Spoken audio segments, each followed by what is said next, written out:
ओम शांति।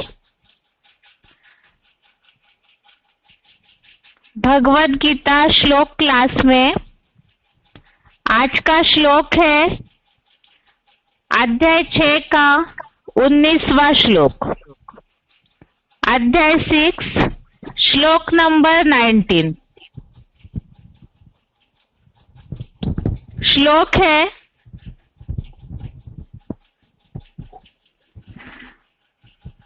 यथा दीपो निवातस्तो नेंगते सोपमा स्मृता योगिनो यत चित्तस्य युञ्जतो योगमात्मनः। श्लोक नंबर 19 दोबारा। यथा दीपो निवातस्तो नेंगते सोपमा स्मृता योगिनो यत चित्तस्य युञ्जतो योगमात्मनः। संधि विच्छेद श्लोक का। यथा दीपः निवातस्तः न इंगते सा उपमा स्मृता योगिनः यत चित्तस्य युञ्जतः योगम आत्मनः। संधि विच्छेद दोबारा। यथा दीपः निवातस्तः न इंगते सा उपमा स्मृता योगिनः यत चित्तस्य युञ्जतः योगम आत्मनः। शब्दों का अर्थ है यथा अर्थात जैसे, निवातस्तः अर्थात निर्वात स्थान में, दीपः अर्थात दीपक, नेंगते इसमें दो शब्द है जो संधि विच्छेद में ले देखे हमने। न इंगते, इंगते अर्थात हिलना और न अर्थात नहीं। न इंगते अर्थात हिलता नहीं। तो ये दो शब्द मिलकर के यहाँ शब्द लिखा है नेंगते अर्थात हिलता नहीं। यत चित्तस्य अर्थात वशीभूत चित्त वाली। आत्मनः अर्थात आत्मा का। योगम अर्थात लगाव। युञ्जतः अर्थात जुड़े। योगिनः अर्थात योगी की। सोपमा इसमें दो शब्द है सा उपमा। सा अर्थात वह, उपमा अर्थात उपमा। स्मृता अर्थात याद की जाती है। शब्दों का अर्थ दोबारा। यथा अर्थात जैसे, निवातस्तः अर्थात निर्वात स्थान में, दीपः अर्थात दीपक, नेंगते इसमें दो शब्द है न इंगते। इंगते अर्थात हिलना, हिलता और न अर्थात नहीं। नेंगते अर्थात हिलता नहीं। यत चित्तस्य अर्थात वशीभूत चित्त वाली। आत्मनः अर्थात आत्मा का। योगम अर्थात लगाव। युञ्जतः अर्थात जुड़े। योगिनः अर्थात योगी की। सोपमा, इसमें भी दो शब्द है, सा उपमा। सा अर्थात वह, उपमा अर्थात उपमा। स्मृता अर्थात याद की जाती है। श्लोक का अर्थ है, जैसे निर्वात स्थान में दीपक हिलता नहीं, वैसे वशीभूत चित्त वाली आत्मा का लगाव परमात्मा से जुड़े तो योगी की वह उपमा याद की जाती है। इसमें क्लैरिफिकेशन सहित अर्थ ज्यादा नहीं है, इसलिए साथ में ही पड़ा है अर्थ। एक बार दोबारा अर्थ, जैसे निर्वात स्थान में दीपक हिलता नहीं, वैसे वशीभूत चित्त वाली आत्मा का लगाव परमात्मा से जुड़े तो योगी की वह उपमा याद की जाती है। मुरलियों में जैसे कई बार ये बातें आती है, यहाँ तो माया के तूफान है और माया के तूफानों के कारण आत्मिक स्थिति जैसे स्थिर रहनी चाहिए, एकाग्र रहनी चाहिए, वैसे रहती नहीं है। यहाँ जैसे दीपक का उदाहरण दिया है, स्थूल दीपक का, निर्वात स्थान अर्थात जहाँ वायु का नामो निशान न हो, तो ऐसी जगह पे दीपक की जो लो है, दीपक जो जलता है तो उसकी लो हिलती नहीं है, स्थिर रहती है। तो वही यहाँ भी आत्मा रूपी दीपक है, अर्थात आत्मिक स्थिति का जो दीपक है वो स्थिर रहना चाहिए। आत्मा के यहाँ दीपक से तुलना की हुई है, जिसके लिए बेसिक कोर्स में ही हम इन बातों को समझते हैं कि भगवान आकर के आत्मा रूपी दीपकों को जला रहे हैं। और यहाँ ये जो आत्मा रूपी दीपक है, ये सदैव जलता रहे, अर्थात आत्मिक स्थिति में आत्मा सदैव स्थिर बनी रहे। वो कैसे होगा, उसकी ही तुलना स्थूल दीपक से की है। जैसे स्थूल दीपक वायुहीन स्थान जो है, जहाँ वायु बहता न हो, ऐसी जगह पे दीपक की जो लौ है स्थिर रहती है। तो इसी तरह से आत्मा रूपी दीपक भी सदैव स्थिर रहे। वो कैसे होगा, यहाँ तो मायावी तूफान है, माया के तूफानों के कारण आत्मिक स्थिति सदैव बनी नहीं रहती है, हमेशा ऊंची नीची स्थिति आती है। अब माया अर्थात देहभान, और देहभान से ही निर्माण होते हैं 5 विकार। इन 5 विकारों के तूफानों के कारण आत्मिक स्थिति स्थिर बनी नहीं रहती है।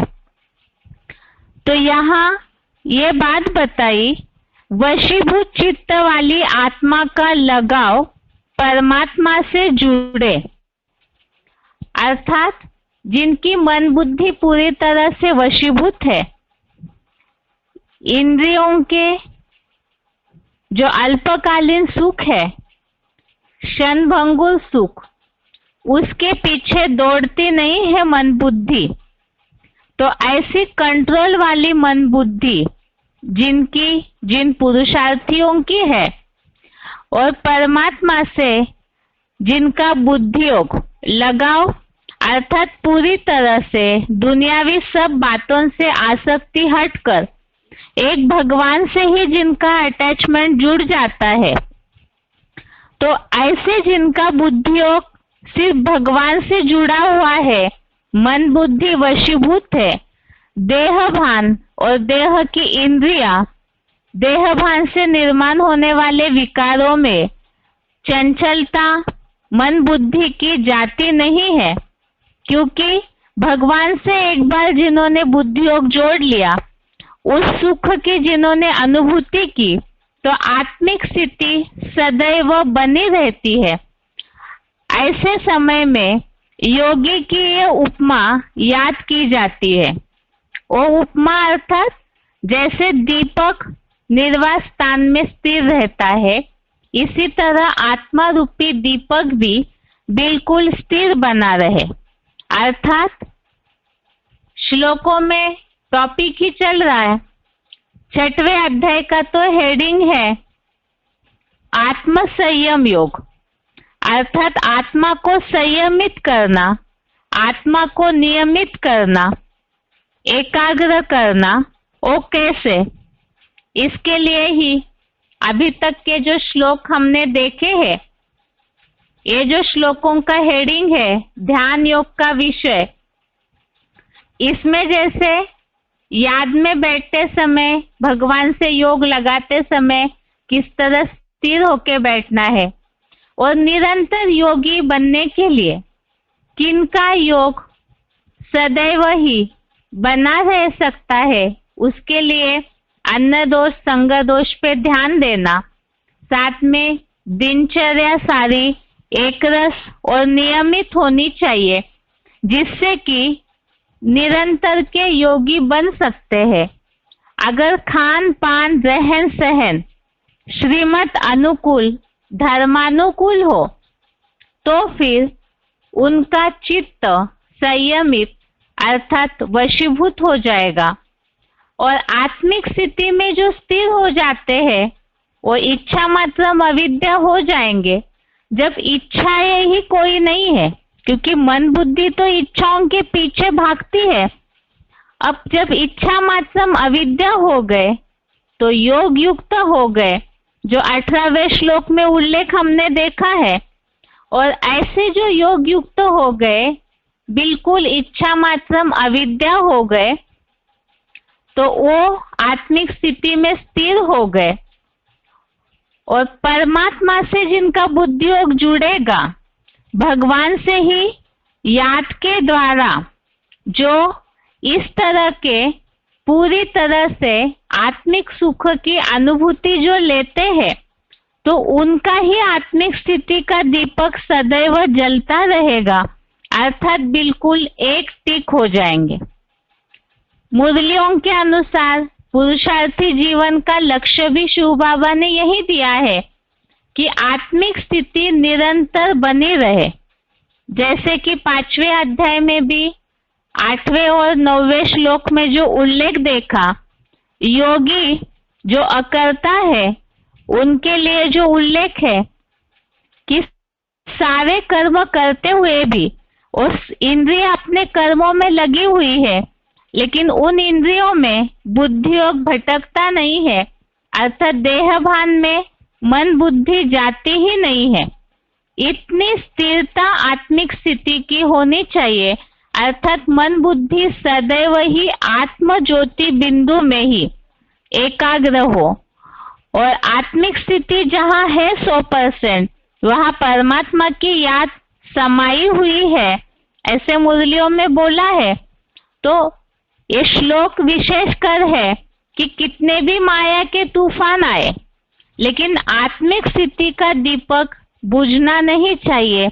या तो जो आत्मिक स्थिति में इतनी मन बुद्धि एकाग्र होनी चाहिए, जैसे मुरलियों में शिव बाबा बोलते हैं, मिट्टी के ढेले की तरह अवस्था नहीं होनी चाहिए। मिट्टी के ढेले को थोड़ी भी माया की ठोकर लगे, तुरंत टूट के बिखर जाता है। अर्थात पुरुषार्थी जीवन में थोड़ा सा भी कुछ ऊपर नीचे हो जाता है तो तुरंत अवस्था बिखर जाती है।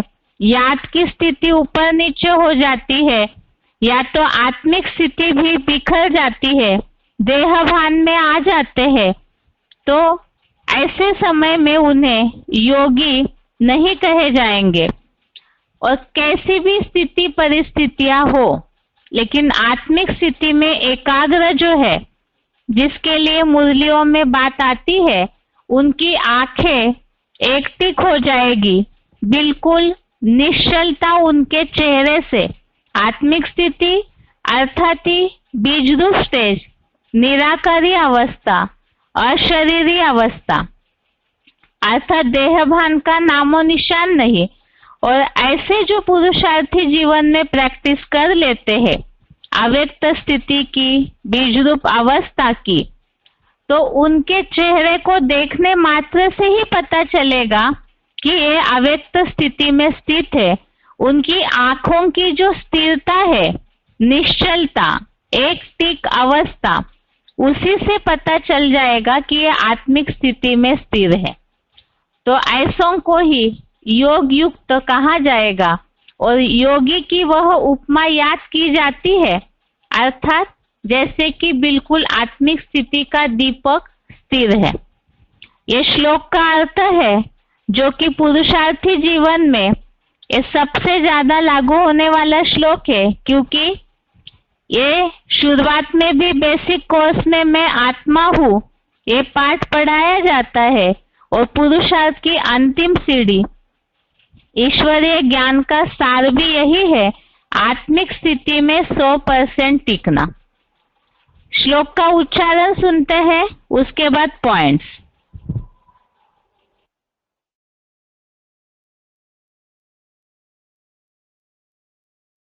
यथा दीपो निवातस्थो निंगते सोपमा स्मृता योगिनो यतचित्तस्य युञ्जतो योगमात्मनः। जैसे निर्वात स्थान में दीपक हिलता नहीं, वैसे वशीभूत चित्त वाली आत्मा का लगाव परमात्मा से जुड़े तो योगी की वह उपमा याद की जाती है।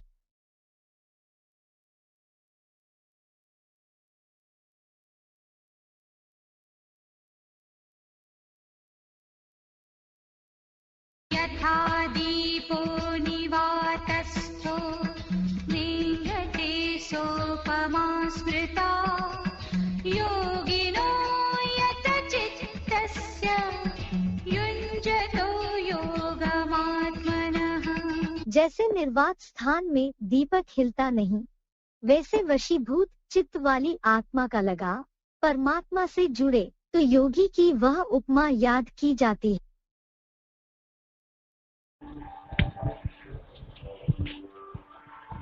आगे है पॉइंट्स।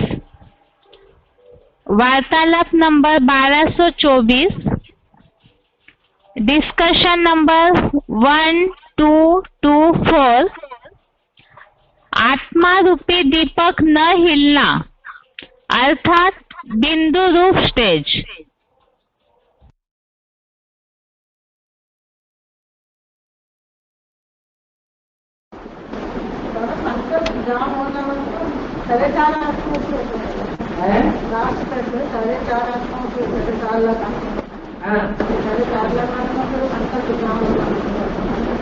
संकल्प जाम होना माने अपने को बिंदु रूप आत्मा में टिका देना, दूसरा कोई संकल्प ना आने पावे।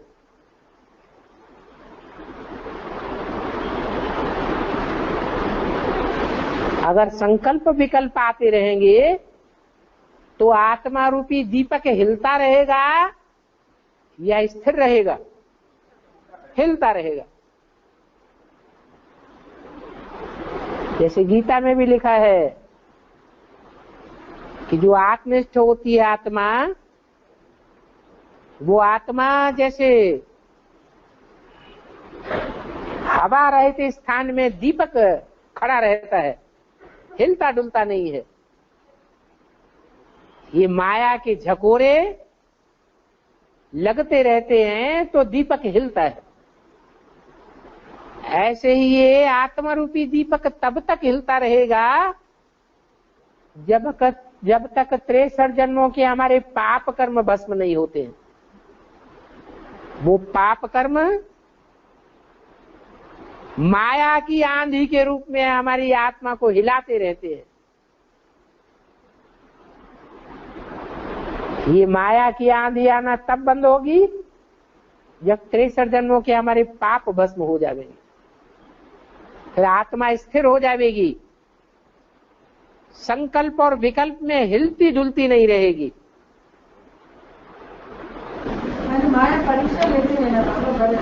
माया क्या चीज होती है? हमारे 63 जन्मों के किए हुए पाप ही तो माया है,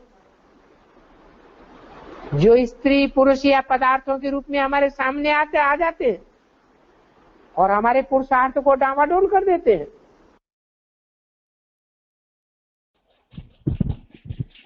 आगे का पॉइंट है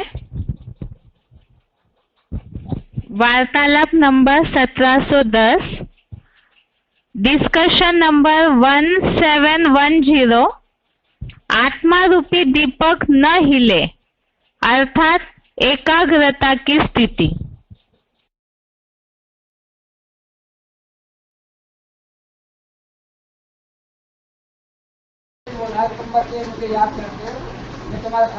साथ रहता हूँ है उस समय प्रश्न का उत्तर क्यों नहीं मिलता? हाँ, याद भी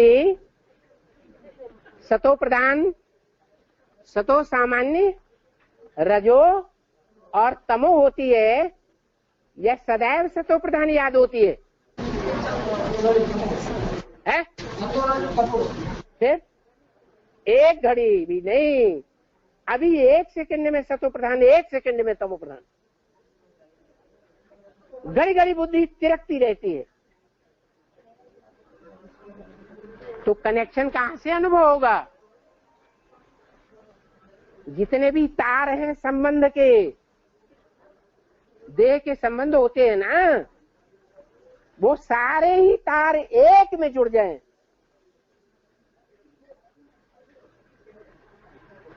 जैसे दीपक है, हवा का झोंका आता है तो यूं यूं यूं यूं हिलता है।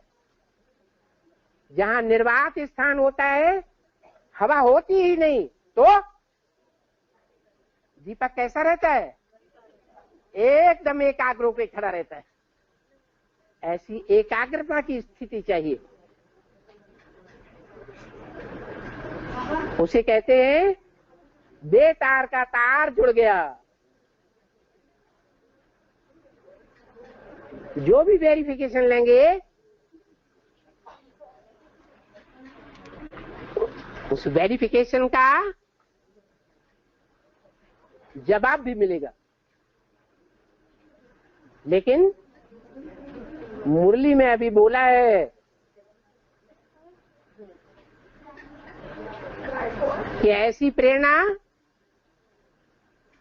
अभी कोई को नहीं मिलती है। ऐसी प्रेरणा देने वाला एक शंकर ही है, जगत पिता, जो पहले पहले जगत माता जगदम्बा को देगा, जो जगदम्बा महाकाली के रूप में सारे असुरों का विनाश करेगी। असुर संहारिणी गाई हुई है, असुर संहारी देवता नहीं गाया हुआ है। ये स्टेज जगत पिता और जगदम्बा से शुरू होगी, हमारे आपकी बात नहीं है।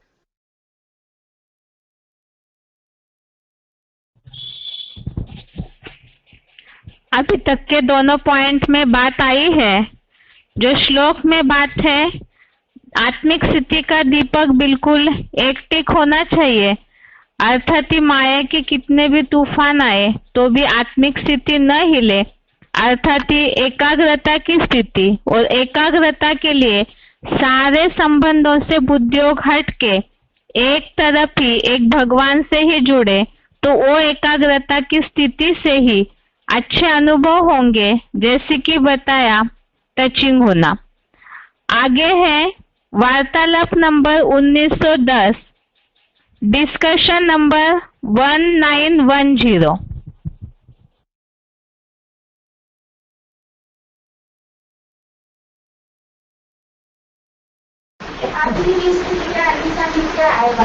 आत्मिक स्थिति की निशानी है बिंदु आत्मा स्टार ही याद रहे, देह का कोई अंग याद ही ना आए। देह के अंग से कोई काम करें लेकिन उस अंग में बुद्धि न जाए। अगर उसमें बुद्धि गई तो इसका मतलब देवान, देवान आया। स्टार ही याद रहे, जैसे दीपक, हवा नहीं चल रही है, बंद कमरा है, कहीं से हवा नहीं आ रही, तो दीपक की लौ सीधी जलेगी या यूं यूं हिलेगी? है सीधी जलेगी।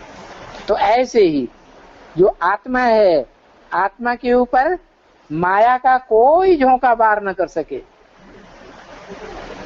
जो का त्यों आत्मा आत्मिक स्थिति में, जैसे सफेद स्टार यहाँ लगा हुआ है, ऐसे बुद्धि में चमकता रहे सितारा, हिल के डुल के नीचे ऊपर इधर उधर इंद्रियों में न जाए। वो कर्मेंद्रिय से काम करते हो, कर्मेंद्रिया हो चाहे ज्ञान इंद्रिया हो, ज्ञान इंद्रिया भी। जैसे कान से कोई आवाज नहीं दे रहा है, कान से अगर कान से आवाज सुनाई दे रहा है और उस कान से सुनाई हुई, कान से सुनने वाली आवाज में हमारा दिल जा रहा है, क्या बड़ा अच्छा लग रहा है, गीत बड़ा अच्छा है, इसका मतलब देवानी है या आत्माभिमानी है? देवानी है। क्या रेलवे स्टेशन पर बैठे बैठे हम कोई अध्ययन नहीं कर सकते? इतनी आवाजें होती हैं, इतना अनाउंसमेंट होता है, बुद्धि उधर जाना जरूरी है। जो किताब हम पढ़ रहे हैं उसमें बुद्धि नहीं लगेगी। अगर लगती है तो परसेंटेज में हम आत्माभिमानी बन रहे हैं कि नहीं बन रहे हैं? बन रहे हैं।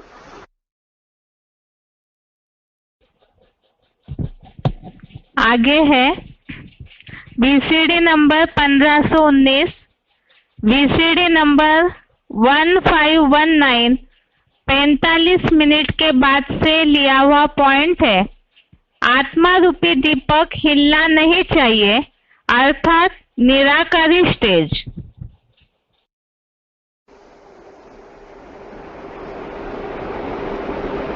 बाप के आने से आस्तिक बन जाते हैं तो बाप से वर्षा लेते हैं। ये ड्रामा भी बना हुआ है, इसमें जानना और न जानना ये भी ड्रामा में नूद है।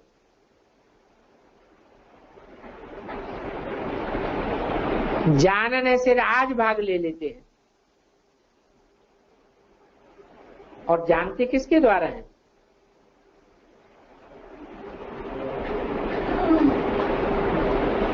द्वारा अर्थात मीडिया भी चाहिए, और वो मीडिया भी बनता है निराकार, अर्थात निराकारी स्टेज वाला। उनको ही कहा जाता है सारी मनुष्य सृष्टि का बीज। मनुष्य सृष्टि कोई निराकार थोड़ी है, मनुष्य सृष्टि तो साकार है, तो बीज भी कैसा होगा? बीज भी साकार ही होगा। वो साकार बीज फिर निराकारी स्टेज धारण करते हैं, तो उनको फिर मनुष्य नहीं कहा जाता है। जो निराकारी स्टेज धारण करते हैं,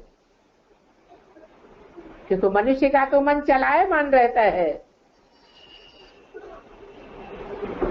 वो तो साकारी हो गया। निराकारी अर्थात निर्विकारी, निरहंकारी। जैसे दीपक, जहां वायु नहीं चलती है तो दीपक स्थिर रहता है, हिलता डुलता नहीं है, उसकी लौ भी हिलती डुलती नहीं है। ऐसे निराकारी स्टेज में आत्मा एकाग्र हो जाती है।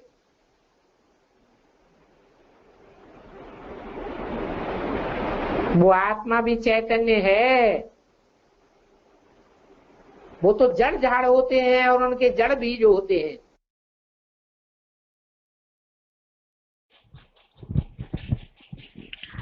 आत्मिक स्थिति की एकाग्रता इतनी अति की रहे, जैसे निराकारी स्टेज बताया, तो आत्मा निराकार है।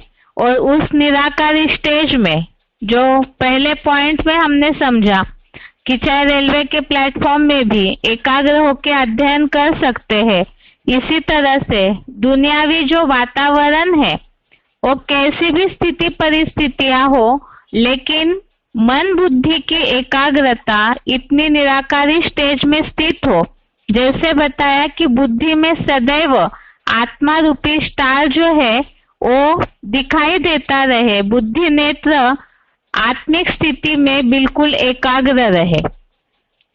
आगे वीसीडी का पॉइंट है 1773, वीसीडी नंबर 1773, 15 मिनट के बाद से लिया हुआ पॉइंट है।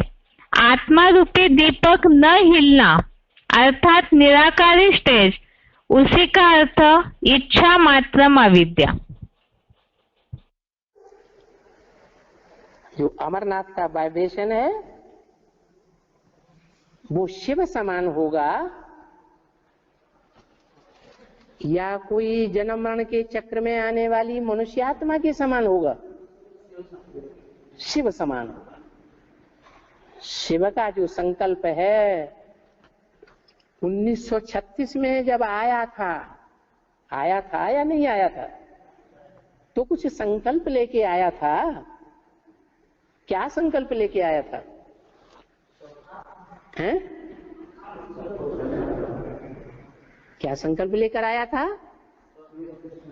हाँ, 100% अव्यभिचारी दुनिया की स्थापना करके जाना है। तो ये संकल्प हमारा सबका हो, ऐसा संकल्प धारण करने वाले प्रैक्टिकल में कितने होंगे? प्रैक्टिकल में संकल्प 9 लाख। 9 लाख को तो शरीर ही नहीं होगा, है? हाँ, 4.5 लाख होंगे। 4.5 लाख जो होंगे उनका पक्का संकल्प होगा क्या कि हमारे द्वारा ऐसे संकल्प की प्रैक्टिस की जाए, हो जाए सदा काल के लिए, जो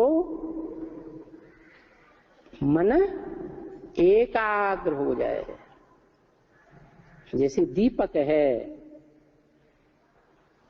उसमें हवा नहीं लगती है, एकदम बंद कमरे में रख दिया जाए तो हिलेगा डुलेगा? लो, उसकी ज्योति हिलेगी डुलेगी। और बाहर वातावरण में रख दिया जाए, क्यों? मन से प्रभावित होना, मन एकाग्र नहीं। जो भी मनधारी हैं उनसे प्रभावित होना। अच्छा, अमन कौन है? हैं? हाँ, शिव तो है। शिव तो परम धाम में भी अमन है, वहां तो सारी आत्माएं अमन होती हैं। वहां संकल्प चलते हैं क्या? नहीं। शिव इस सृष्टि पर आता है तो भी अमन है या मन उसका डिस्टर्ब होता है? हैं? पक्का संकल्प है ना कि किसी से डिस्टर्ब हो जाता है? हैं? नहीं होता है। ऐसा ही मन कोई दूसरी आत्मा भी है जो शिव समान हो जाए, हैं? शंकर। तो कहेंगे साकार में निराकार।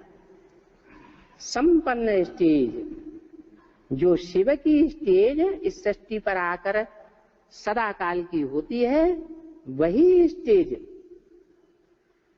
दोनों आत्माओं की दिखाई दे, साकार और निराकार की भी।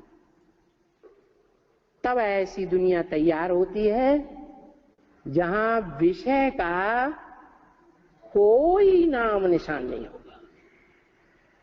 इच्छा मात्रम अविद्या।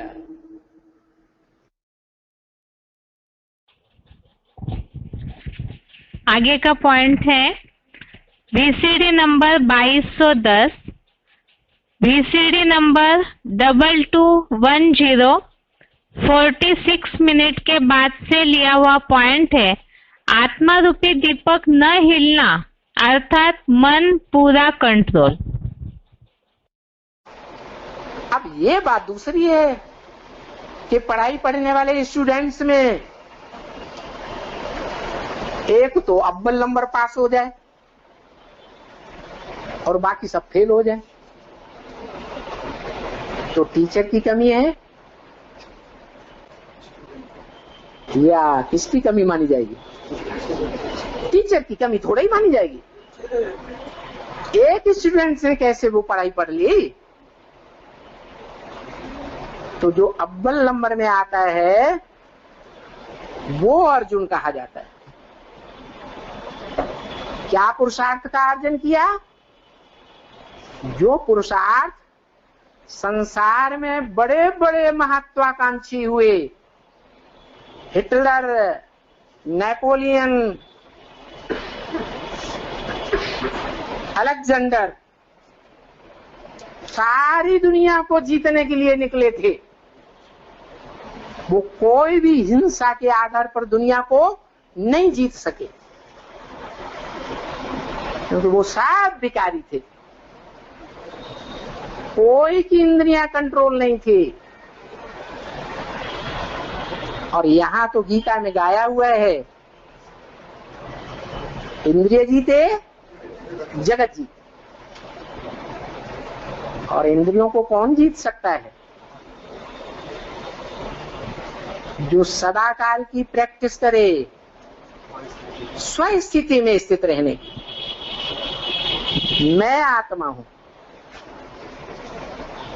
गीता में मिसाल दिया हुआ है, दीपक का मिसाल दिया है। निर्वात स्थान में जहां बिल्कुल हवा न चलती हो,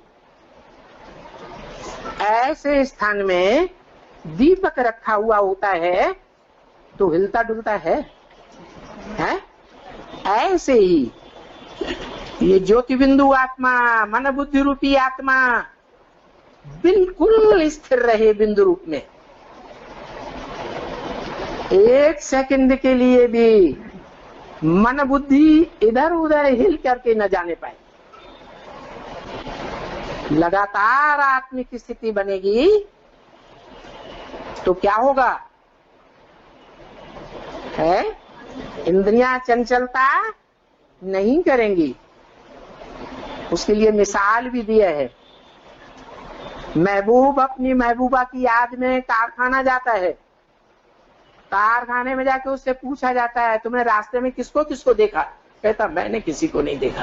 अरे तुम क्या कर रही थी? आंखें तो तुम्हारी खुली हुई थी। मैं तो अपनी महबूबा को याद में था। तो देखो, ये मन कंट्रोल हो जाए, मन को पता चल जाए कि इस दुनिया में भगवान से ज्यादा सुख देने वाला और कोई है ही नहीं, भगवान से ज्यादा प्राप्ति कराने वाला और कोई है ही नहीं। अगर ये पक्का निश्चय हो जाए मन को, बुद्धि को, तो मन बुद्धि हिलेगी? है नहीं हिलेगी। ऐसे ही बताया। भगवान बाप आते हैं, तो मन को स्थिर करके जो 11वीं इंद्रिय कही जाती है, 10 इंद्रियों में सबसे जास्ती प्रबल इंद्रिय है, उसको कंट्रोल करना सिखाते हैं।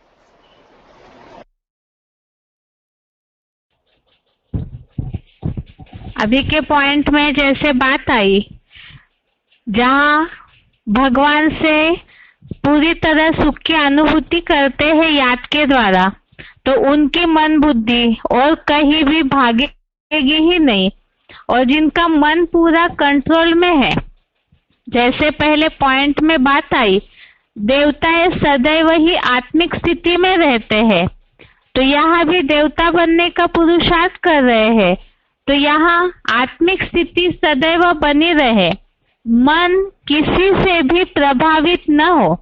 जो अमन है, जैसे उदाहरण दिया, शंकर जो शिव समान बन जाते हैं, सदैव ही निराकारी स्टेज में है, तो इसी तरह से पुरुषार्थी जीवन में भी मन पूरी तरह से एकाग्र हो, किसी से भी प्रभावित न हो, अर्थात ही आत्मिक स्थिति सदैव ही बनी रहे। जब ऐसी स्थिति होती है, उसे ही निराकारी स्टेज, इच्छा मात्रम अविद्या बोला है, और ये अवस्था तभी अनुभव हो सकती है जो परमात्मा से ही, भगवान से ही पूरा ऐसे अटैचमेंट जोड़ लेते हैं याद के द्वारा, और वो अनुभूति कर लेते हैं कि भगवान के सिवाय इस दुनिया में और कोई भी सुख देने वाला नहीं है, तो उनकी ही ऐसी अवस्था बन सकती है जो आज के श्लोक में उदाहरण दिया, निर्वात स्थान में दीपक की लौ हिलती नहीं है, ऐसे आत्मिक स्थिति भी सदैव बनी रहे। और जिनकी ऐसी आत्मिक स्थिति बनती है, उनकी निशानी क्या देखने में आएगी, वो आगे का पॉइंट है। वार्तालाप नंबर 1502, डिस्कशन नंबर 1502, 46 मिनट के बाद से लिया हुआ पॉइंट है। आत्मिक स्थिति की निशानी आंखें एक टिक होना। और आत्मिक स्थिति वाले को आंखें एक ठीक हो जाता है। आत्मिक स्थिति वाले को एक ठीक हो जाता है आंखें। हाँ, बाबा ने बोला कि योगी की निशानी क्या होगी? योगी की निशानी होगी उसकी आंख, उसकी नजर एक टिक हो जाएगी।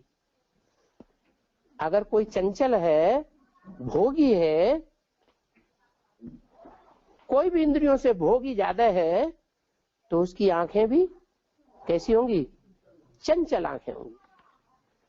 चंचलता निश्चल हो जाए तो योगी है।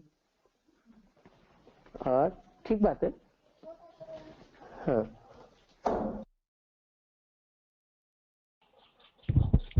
आगे का पॉइंट है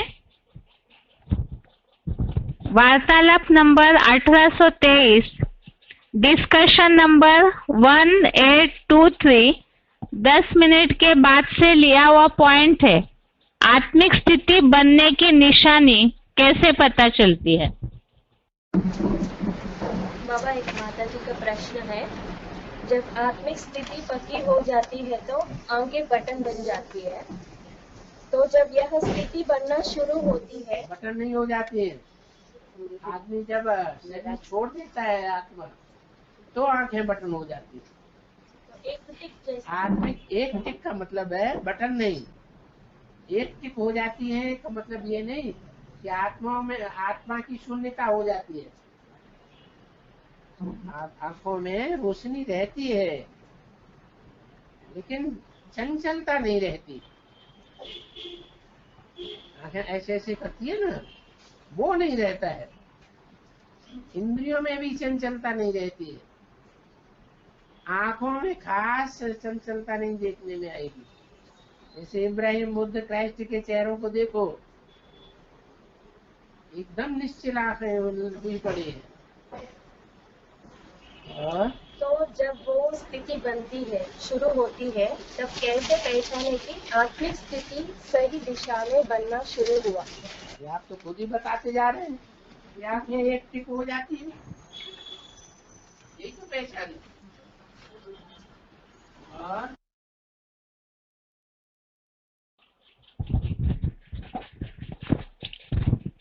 अभी के दोनों पॉइंट्स में जो बात आई, आज के श्लोक में बात है, आत्मिक स्थिति का दीपक बिल्कुल हिलना नहीं चाहिए, अर्थात आत्मिक स्थिति सदैव के लिए निरंतर बनी रहे। और उसकी निशानी कैसे पता चलेगी कि पुरुषार्थी जीवन में हमारा आत्मा रूपी दीपक स्थिर हो रहा है, आत्मिक स्थिति सदैव बन रही है? तो एक तो चेहरे में जैसे धर्म पिताएं हैं, उनकी आंखें निश्चल देखने में आती है, एक टिक होते हुए दिखने में आती है। इसी तरह से आंखें भी एक टिक होगी। और दूसरा बताया, इंद्रियों की चंचलता भी खत्म होने लगेगी। तो आत्मिक स्थिति की प्रैक्टिस जितनी बढ़ती जाएगी, ये निशानियां स्वतः ही महसूस होती जाएगी। ये है सारे आज के श्लोक से रिलेटेड वीसीडी और वार्तालाप के पॉइंट्स। और श्लोक का सार है, पुरुषार्थी जीवन का अंतिम लक्ष्य है आत्मिक स्थिति, आत्मा बिंदु रूप स्टेज में टिक जाए। और वो होने के लिए ही भगवान से इतना निरंतर बुद्धि योग जुड़ा हुआ रहे, सारे संबंधों की जो रचना है वो एक शिव बाबा से ही लेंगे, इतने एकाग्रता धारण हो जाए, लगाव पूरा शिव बाबा से ही जुड़े, तो आत्मिक स्थिति भी उतनी निरंतर की बनती जाएगी। शंका रंग भी आत्मा पे चढ़ेगा और आत्मा जब बिंदु रूप स्टेज में टिक जाएगी, तो जैसे निर्वास स्थान में दीपक है, वैसे ही आत्मा की निराकारी स्टेज जो है वो बनेगी। ये श्लोक का सार है। इसके साथ साथ ही गीता क्लास पूरा होता है। ओम शांति।